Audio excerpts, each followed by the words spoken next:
очень много освещения, очень много возможностей для людей, для того, чтобы можно было провести свой досуг. Мы вчера много километров прошли по Душанбе, погода позволила, слава богу, это сделать, и удивились, как все рассвечено, мосты, парки, скверы, везде сделано все возможное для того, чтобы логистика была как для транспорта, так и для пешеходов обеспечена должным образом. ҳайати нозирони иттиҳоди давлатҳои мустақил ки барои мушоҳидаи ҷараёни интихоботи даъвати нави Маҷлиси Олии Ҷумҳурии Тоҷикистон ва маҷлисҳои маҳаллии вакилони халқ дар Ҷумҳурии Тоҷикистон қарор доранд, ҷиҳати поз доштани хотираи афсарону сарбозон ва онҳое ки ҷони худро дар ҷанги дуюми ҷаҳон нисор намуданд, дар назди оташи ҷовидон гулчанд баргузоштанд. мавзӯи дигар: дар мамлакат корҳои ободониву созандагӣ ба истиқболи ҷашни 35-солагии истиқлолияти давлатии Ҷумҳурии Тоҷикистон идома доранд. тибқи нақшаи чорабиниҳои ин ҷашн дар шаҳру ноҳияҳои ҷумҳурӣ иншооти таъйинаташон гуногун бунёд мегарданд. дар маркази маъмурии вилояти Суғд шаҳри Хуҷанд низ авҷи корҳои бунёдкорӣ ба назар расида, биноҳои баландошиёна сохта ба истифода дода мешаванд. мавзӯъро ҳамкорони минтақавии мо идома медиҳанд.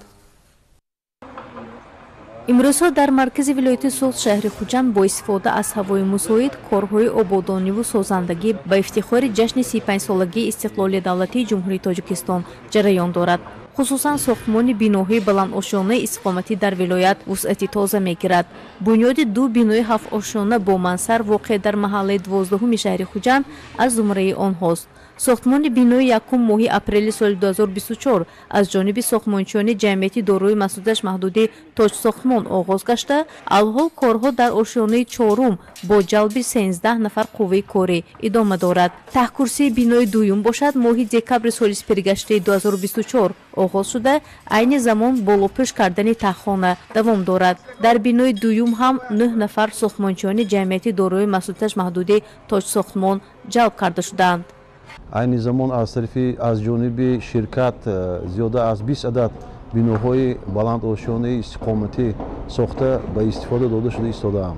айни замон дар мактаби гимназияи рақами 4 бинои иловагии 4 ошиёна низ оғоз ёфтааст, сохтмони он оғоз ёфтааст. инчунин аз ҷониби ширкат тасмим гирифтааст ки дар оянда боз ҳам сохтмони биноҳои маишӣ ва иҷтимоиро низ ба роҳ монад. дар сохтмони биноҳои истиқоматӣ мо маҳсулотҳои ширкатҳои хориҷӣ ва ватаниро истифода мебарем. тибқи маълумоти расида, хонаҳои истиқоматӣ аз 1, 2, 3 ҳуҷра иборат буда, дар ҳар ошиёна 8 ҳуҷра пешбинӣ шудааст. яъне дар як бинои 7 ошиёна бо мансар маҷмӯан 64 ҳуҷра сохта мешавад. дар сурати бунёд гаштани ду бинои баландошиёнаи истиқоматӣ ба сокинон 128 хона мавриди истифода қарор дода мешавад. ҳар рӯз хӯроки гарм саривақт ва маоши коргаронро бе ягон камбудӣ дастрас мекунанд ва мо кӯшиш мекунем ки сифати корҳои сохтмоние ки мо ҳозир дар инҷо карда истодаем хубтар ва беҳтар ба этмом расонем. ин ширкати сохтмонӣ лоиҳаҳои бузургро дар минтақаҳои гуногуни шаҳри Хуҷанд аз ҷумла маҳаллаҳои 8, 12, 17 ва дигар ҷойҳо амалӣ мекунад. дар таъсиси муассисаҳои соҳаҳои гуногун аз ҷумла маориф ҳам саҳми ин ширкати сохтмонӣ назаррас аст. бунёду сохтмони хонаҳои истиқоматӣ аз як ҷиҳат барои таъминоти аҳолӣ бо хонаҳои замонавӣ мусоидат намояд, аз тарафи дигар ба ҳусни маркази вилоят зебогиву файзи дигар мебахшад. мувофиқи нақша бинои баландошиёна соли 2026 бо фароҳамии тамоми шароити муосир ва бозгӯй ба талаботи меъёрҳои стандартӣ мавриди баҳрабардорӣ қарор хоҳад гирифт.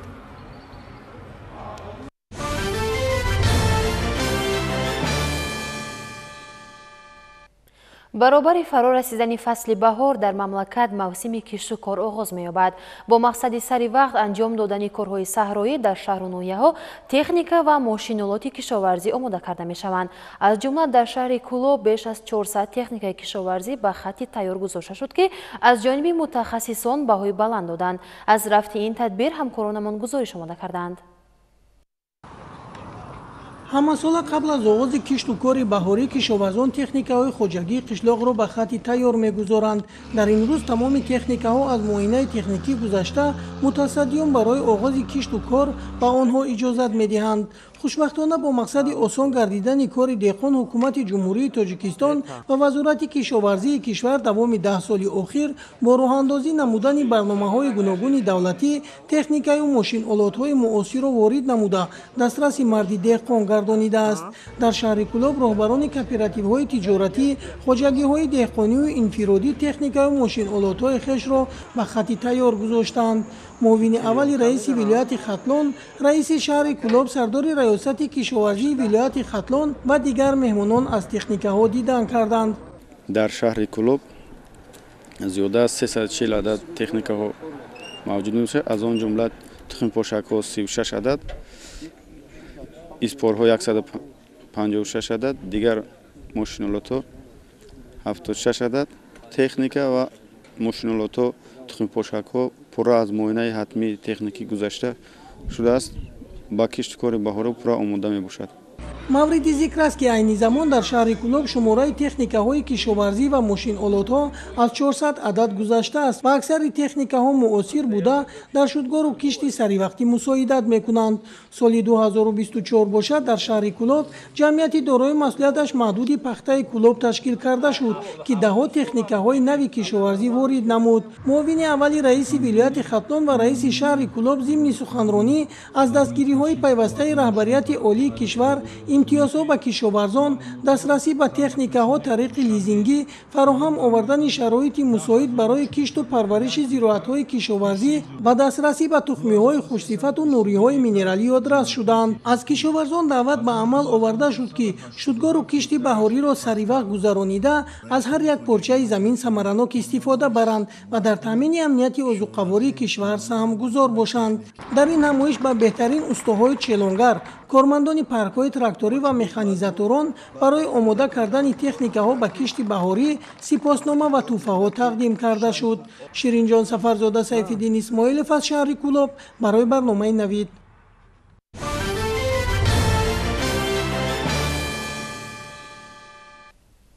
бо мақсади бо ҷои кори хуб ва маоши дастрас таъмин намудани шаҳрвандони ҷумҳурии Тоҷикистон дар хориҷи кишвар аз ҷониби ҳукумати мамлакат як қатор тадбирҳо амалӣ гашта истодааст.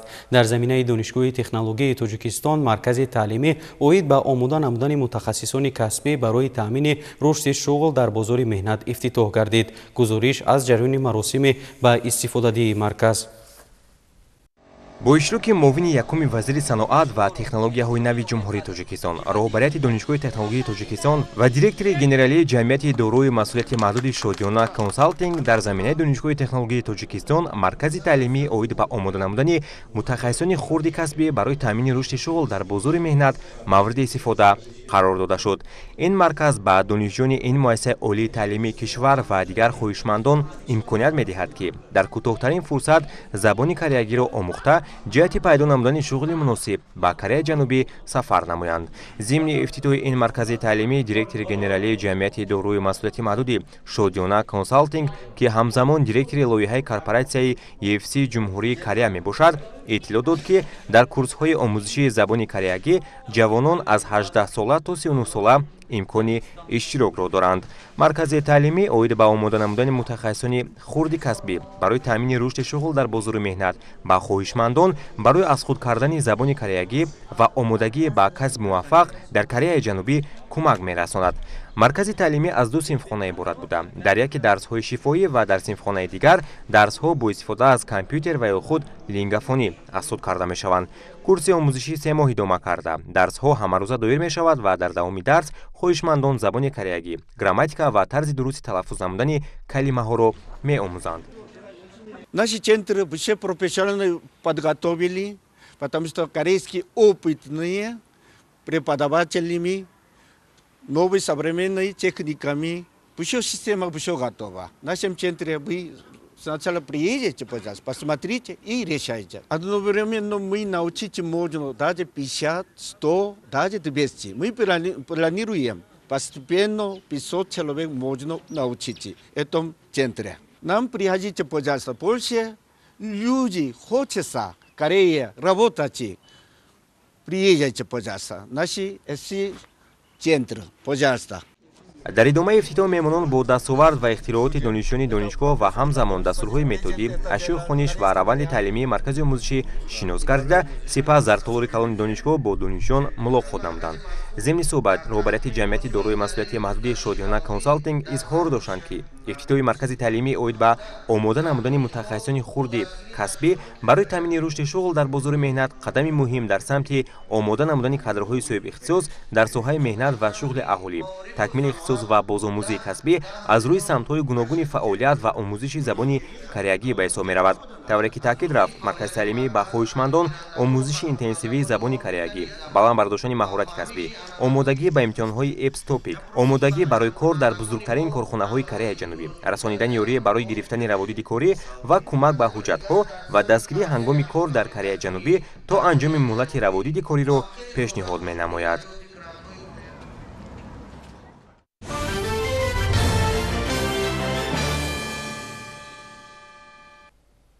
امروز در شهر دوشنبه تحت عنوان بهاری هنر 2025 نمایش هنرمندان ولایت سوخت به کار خود شروع کرد.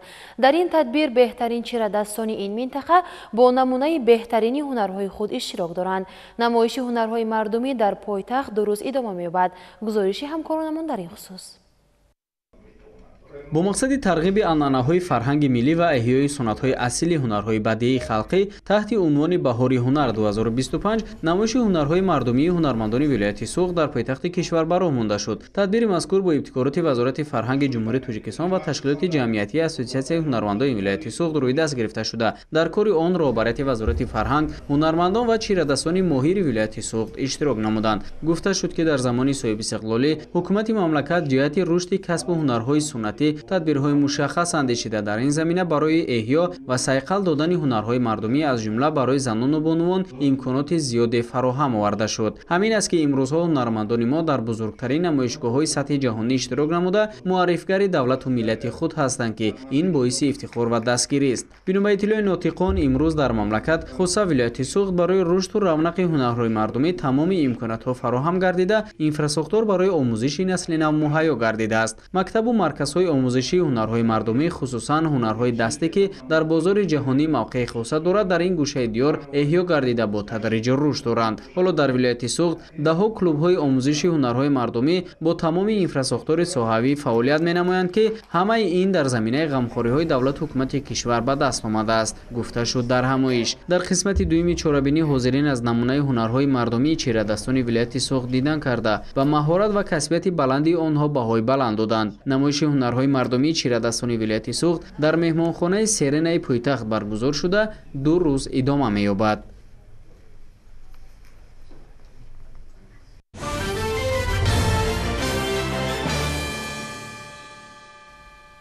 حکومت مملکت برای منتظم بهتر گرداندن وضع اجتماعی زنان و بانوان و دستگیری این طبقه با نفوذ جامعه همه تدبیرهای ضروری را می‌اندیشد. در شهر دوشنبه با ابتکار کمیته کار با زنان و عائله نزد حکومت جمهوری تاجیکستان بخشیده به روز مادر با اشتراک خادمان دولتی، فعالان عرصه سیاست و جامعه، نمایندگان وزارت و اداره‌ها، تشکیلات و مؤسسه‌ها چهاربینی تنتنوی فرهنگی دایر گردید.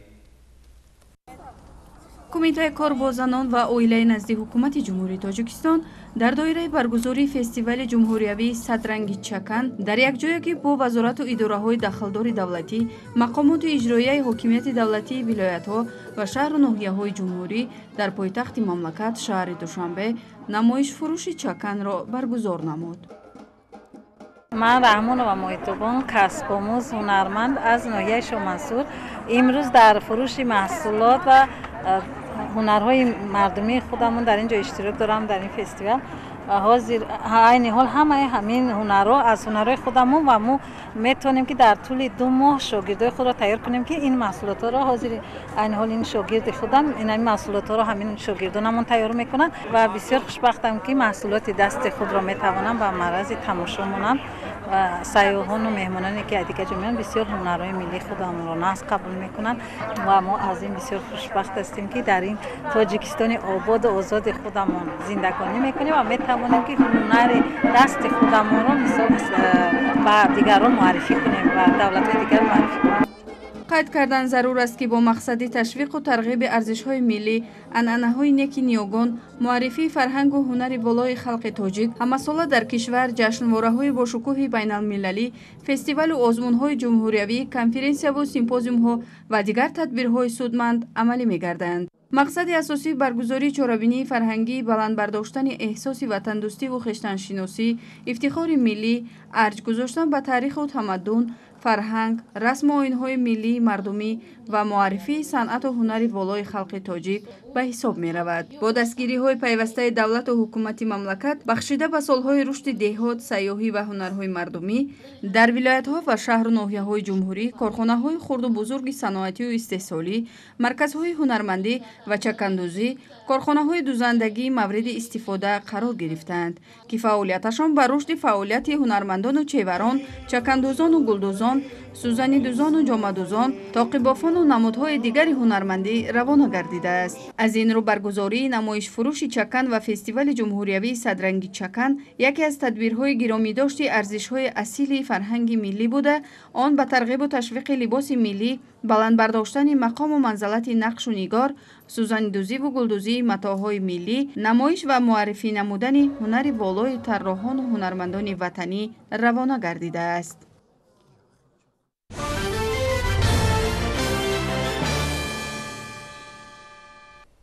در شهر و ناحیه‌های جمهوری دوری ناحیوی فستیوال آزمون جمهوریوی صدرنگی چکن دوام دارد.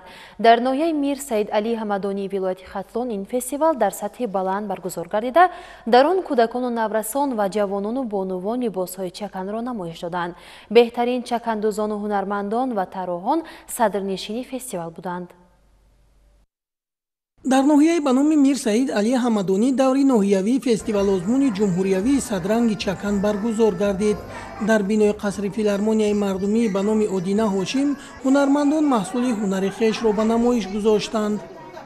ما از خردی همین چکندوزی هنرمندی را از مادرم یاد گرفتم.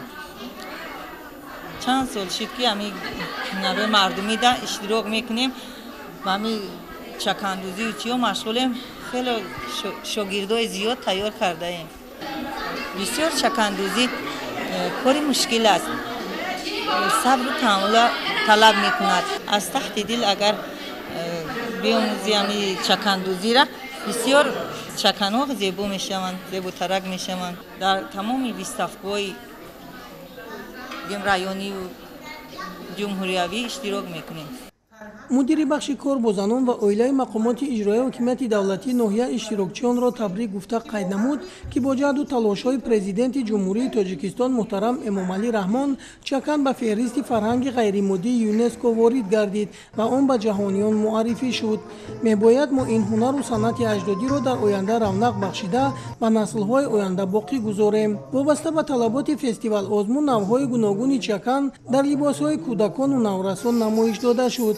نقشی چکن در متاعهای گوناگون به طور خاص قلمکشی و دوخته شده است که منظره‌های زیبای دیار را تجسم می‌نمایند.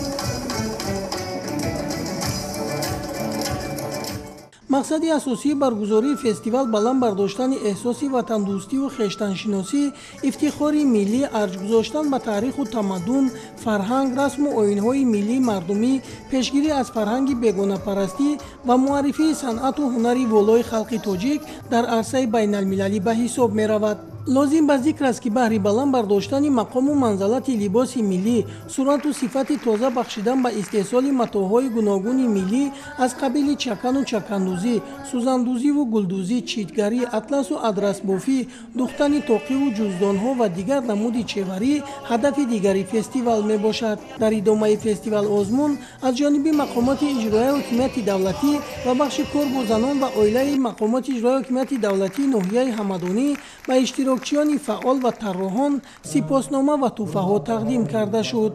شیرین جان سفرزاده، سیف‌الدین اسماعیلов از ناحیه حمدانی برای برنامه نوید.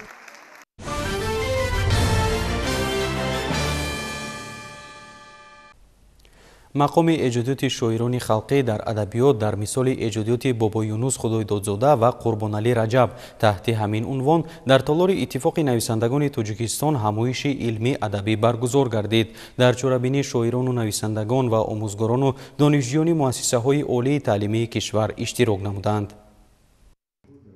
فولکلور یا خود ایجادیات شفاهی مردم گهواره ادبیات اطفال است. آن به ادبیات خطی از زمانهای خیلی دوری باستانی به صفت خزینه‌های کلامی بده خدمت نموده است. از همین جهت ابتدای صنعت سخن از فولکلور است. ابراز نمودن ناطقان در همایش علمی ادبی در اتفاق نویسندگان تاجیکستان. آثار شفاهی خلق دارای اهمیت بزرگی تربیوی و اخلاقی بوده، فهمش و تصورات کودکان را درباره وطن، طبیعت، حیات و زندگی بای می‌گرداند. فولکلور در تربیت معنوی کودکان سن و سال گوناگون خاصه در تشکل شخصیت آنها اهمیت کلانی تربیوی دارد. اهل قلم، ادیبان مشهور جهان از جمله ادیبان کلاسیک و معاصر تاجیک از این سرچشمه الهام ایجادی همیشه بهره می‌برداشتند. طور ابراز شد در تاریخ ادبیات تاجیک ادیبی را دچار آمدن مشکل است که از فولکلور بهره نبرداشته باشد و یا از مضمون مندرجه، ابراز و آثار خلقی استفاده نکرده باشد. بابا یونس خدای دادزاده و قربانعلی رجب شاعران خلقی تاجیکند که یکی در عصر 19 و دومین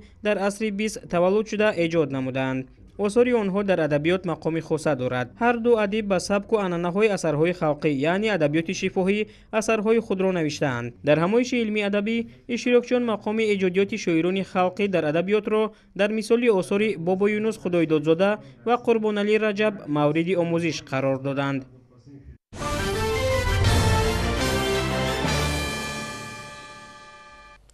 در کنسرواتوری ملی تاجیکستان به نام طلبخوجا ستارов بخشیده به حیات و فعالیت کمپوزیتور معروف تاجیک شرافالدین سیفالدینов کنسرت موسیقی کمیروی برگزار گردید. در همایش آهنگسازان معروف کشور، نمایندگان کورپوس‌های دیپلماتی مقیم تاجیکستان، استادان و دانشجویان کنسرواتوری ملی و دوستداران موسیقی کسبی اشتراک کردند. انسان بزرگ، ایجادکار اصیل، کمپوزیتور معروف تاجیک شرافالدین سیفالدینov با ایجادیات رنگین و ماندگارش در دل و دیده خلق تاجیک و هواداران موسیقی ملی و کسبی باقی مانده است. او مؤلف اولین اپرای تاجیکی با نام پولاد و گلرو از روی رمانی رحیم جلیل بر متن فیض‌الله انصاری بوده. اپرای رودکی و صدرالدین عینی نیز از اثرهای معروف این کمپوزیتور تاجیک میباشند. ذکر گردید در همایش. در کنسرت رنگین فرهنگی اثرهای ماندگار و جاویدانه شرافالدین سیفالدینov در اجرای جوانان صدا دادند. ارجگذاری‌ها با نام و کار ابرمردان صنعت کسبی مملکت از برکت سیاست فرهنگ پرورانه اساسگذار صلح و وحدت ملی، پیشوای معظم ملت، پرزیدنت جمهوری تاجیکستان محترم امامعلی رحمون عملی می‌گردند. این کنسرتی که از طرف اهل ایجاد کنسرواتوری ملی برگزار گردید، من این را همچون عرض احترام آثار گرانمایه کمپوزیتور شرافالدین سیفالدینov و تحفه با مناسبت 85 سالگی تشکیل یابی اتفاق کمپوزیتوران تاجیکستان که پدرم سالیان زیاد راهبر آن بودند قبول می‌نمایم. شرافالدین سیفالدینov اولین کمپوزیتور تاجیک است که به ژانر اپرا رو آورده است. او با ایجادیات بزرگ خود سویته‌های سیمفونی زمره تاجیکستان، بهار نازنین، سرودهای مشهور محبت، عالم زیبایی، رسپوبلیکای من که زیاده از 50 سال باز همچون سرودهای مشهورترین و دوست داشته‌ترین خلق تاجیک صدا می‌دهند در قلب هر نفر معوا گرفته است. موسیقی برای فیلم‌ها، نمایشنامه‌های تئاتری و سرودهای بچگانه نیز از قسمت‌های دیگر ایجادیاتی موصوف می‌باشد. خصوصیت‌های بزرگ شرافالدین سیفالدینov در آن است که او کمپوزیتور مردمی بود. او برای خلق تاجیک، برای اول خلق ملت بزرگ خودمان ملت تاجیک خدمت کرده است. داستان‌های سیمفونی قشلاق طلایی، داستان‌های سیمفونی خیلی برای ارکستر، آواز، خور و سرودهای خیلی سرشمار نوشتند که این سرودها امروزها به نهایت شهرتی به اندازه دارند. در این کنسرت موسیقی کامیروی 15 اثر معروف شرف‌الدین سیف‌الدینов از جانب صنعتکاران جوان در سطح بلند و کسبی اجرا شد که پسند حاضرین گردید.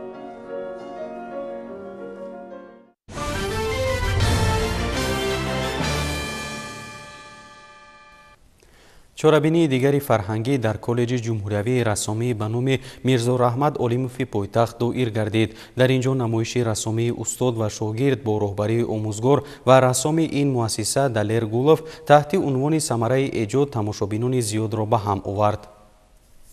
هر عکس از زمان و مکان موضع زیبایی از تاریخ و ظرفیت‌های ملی قصه می‌کند. روی این دیوارها رسم‌های گویا و پر از مضمون و محتوا آویزانند. زیرا مؤلف این مصوره‌ها هنرمندی جوان و چیره‌دست است که هر آفریده‌اش را با نازکی‌های حرفه‌ای تصویر نموده است. از این رو به دیدن نمایش ثمره ایجاد آموزگار هنرمند و رسام جوان دلیر گولوف دانشجویان هنرمندان این رشته هنر جمع آمده و از هنر والای این ایجادکار بهره بردند و به کار و فعالیت ایجادی و رسامیش بهای بلند دادند. گفته شد که دلیر گولوف خود ختم کرده کالج رسامی بوده، در تعلیم و تربیت و تیار کردن شاگردان در رشته صنعت تصویری سهم سازگار دارد. طور ابراز گردید ثمره ایجاد نام گرفتن این نمایش نیز در آن است که آموزگار و رسام خوش‌سلیقه دلیر گولوف توانست زحمت چندین ساله خود با شاگردان را در دایره یک نمایش پیشنهادی دوستداران صنعت تصویری گرداند. ژانر گرافیکا یعنی با سیاه قلم بیشتر کار کرده می شود. از همین رو همه کارها با طرز سیاه و سفید کار کرده شده است. البته نمودهایش باز زیاد هستند. در اینجا از یک چند نمودی ژانر گرافیکا استفاده برده شده است که دیده ایستاده ایم. لیکن موضوعها بیشتر در موضوعهای ملی کار کرده شده است، در موضوعهای جشنهای ملی، در موضوعهای ملی که آیدی یعنی ملت تاجیک خلق خودمون که بسیار رسم و عنعنه‌های خیلی زیاد داریم. یعنی در همه کارهای ایجاد نموده شاگردان و استاد بیشتر منظره های طبیعت تاجیکستان، زیبایی تاجیکستان، رسم و عنعنه ها، تاریخ نیوگان، ادبیات و تاریخ، یعنی از هر یک عموما تاریخ گذشته امروزه را در کارهای ایجادی خود انعکاس کردند.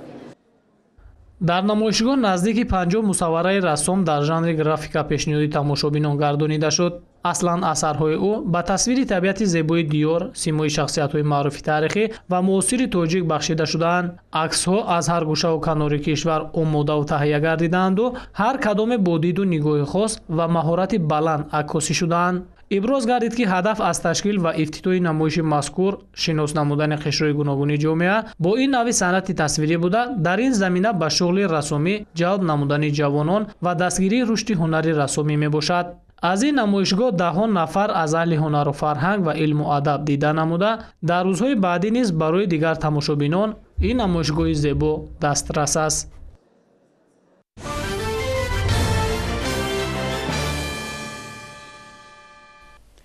بینندگان گرامی، این بود برنامه اطلاعاتی نوید که مستقیما حضرتان آمدیم. برایتان استراحت خوش تمنا داریم. خیر.